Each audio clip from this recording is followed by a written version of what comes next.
Sinagot ni Police Major Catherine De La Rey, Chief Public Information ng Police Regional Office 11, ang pagkakaiba-iba ng uniforme at galaw ng pulisya sa loob ng KOJC compound kaugnay sa pagpapatupad ng warrant of arrest laban kay Pastor Apollo Kibuloy at 4 pa na akusado. Ayon sa kanya, ang anumang kasuotan at galaw ng PNP ay nakaayon at alinsunod sa PNP Police Operational Procedure o POP. Ito rin umano ay parte ng estratehiya ng kapulisan para sa matagumpay na pagpapatupad ng warrant of arrest laban sa mga akusado.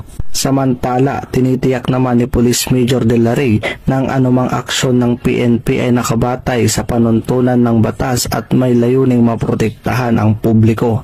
The presence of all personnel of the PNP clad in PNP uniforms at KOJC compound is justified, proper, and in full compliance in accordance with the PNP operational procedures.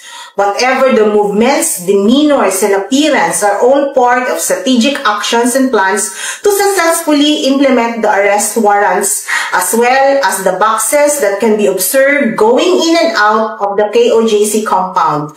Rest assured that these activities are conducted with the aim of ensuring public safety and upholding the rule of law.